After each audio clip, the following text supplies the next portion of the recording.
क्यों धर्म और भगवान को नहीं मानते थे स्टीफन हॉकिंस? कैसे अपनी जिंदगी उन्होंने खुद संवारी? कोई भगवान नहीं है, ना ही ये दुनिया उसने बनाई और इसे कोई ईश्वर चलाता है। यह कहने वाले प्रसिद्ध भौतिक विज्ञानी स्टीफन हॉकिंस का 8 जनवरी को जन्मदिन है। वह 1942 को पैदा हुए। उनका जीवन हमेशा से ही प्रतिकूल हालात से भरपूर रहा, लेकिन उन्होंने शारीरिक अक्षमता के बावजूद वो सब काम किया जो पूरी दुनिया के लिए मील का पत्थर साबित हुआ।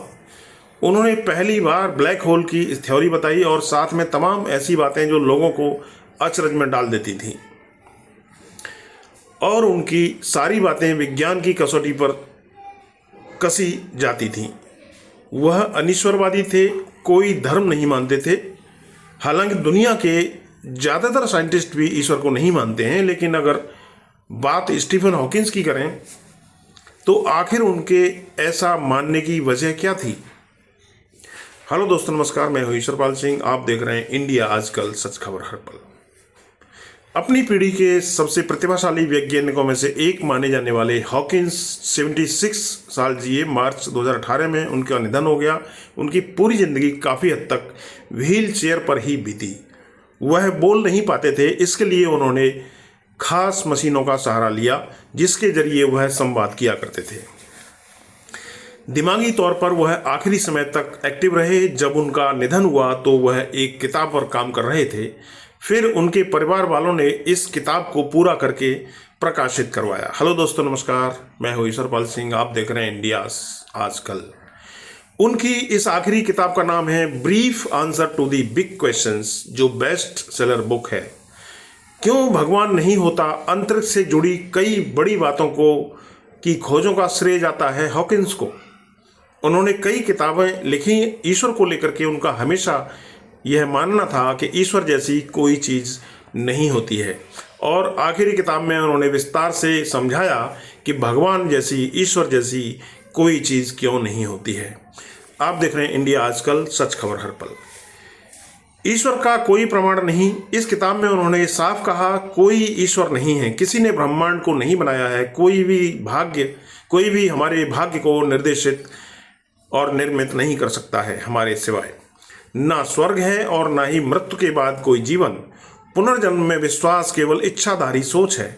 इसका कोई विश्वसनीय प्रमाण नहीं है। जब हम मरते हैं तो मिट्टी में लौट जाते हैं।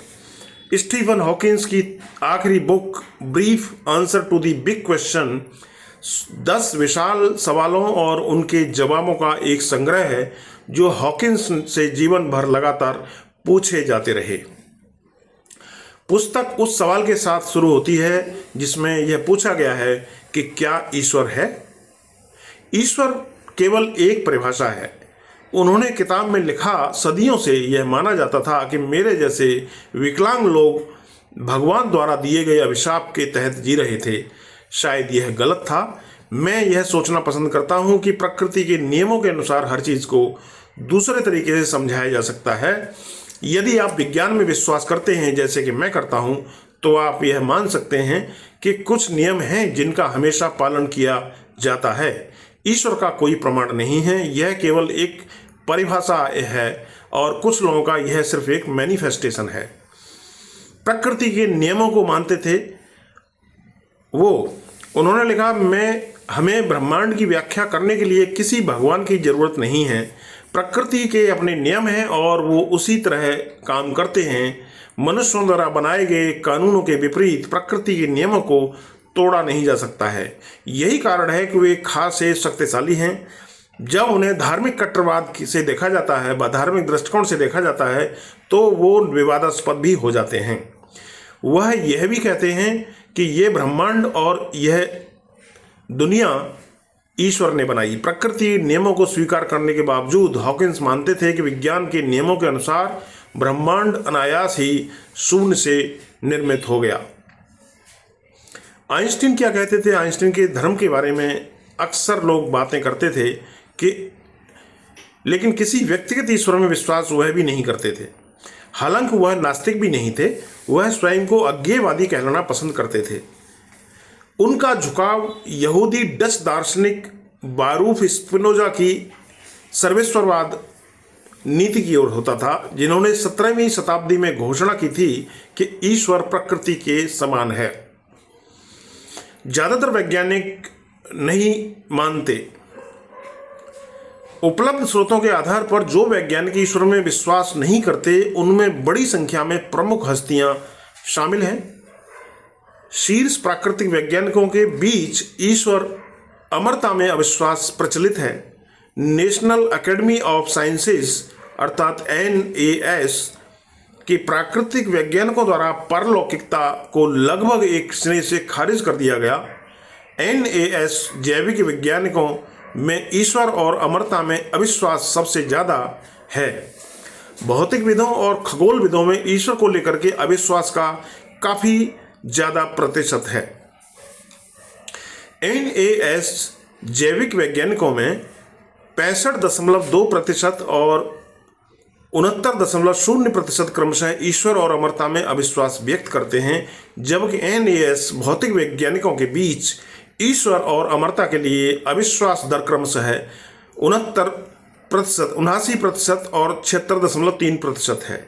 2009 में प्यू रिसर्च सेंटर द्वारा किए गए एक सर्वेक्षण से पता चलता है कि 41% वैज्ञानिक भगवान या उच्च शक्ति में विश्वास नहीं करते हैं, जो आम जनता के साथ बिल्कुल मेल नहीं खाता है। बल्कि यह कहा जाए कि यह उनके विपरीत है तो गलत नहीं होगा। वहाँ केवल 4% ईश्वर को नहीं मानते हैं। क्या है ईश्वर को लेकर वैज्ञानिक परिभाषा? ईश्वर एक मानवीय रूप से अलग शाश्वत ब्रह्मांडीय अस्तित्व हो सकता है, जो अंतरिक्ष की अनंतता, पदार्थ और ऊर्जा के सबसे गहरे सामान्य पदार्थ की प्रकृति निरंतर गति के लिए जिम्मेदार है। ये परिभाषा ईश्वर को एक शाश्वत ब्रह्मांडीय बुद्धिमत्ता के रूप में देखती है, जो मल्टीवर्स की आत्मा के माध्यम से संचालित होती है, जो हमारे ब्रह्मांड में जीवन का प्रसार करती है। फिलहाल इस वीडियो में इतना ही। धन्यवाद। मिलते हैं ऐसे ही किसी और वीडियो में। तब तक आप देखते रहिए इंडिया आजकल, सच खबर हर पल।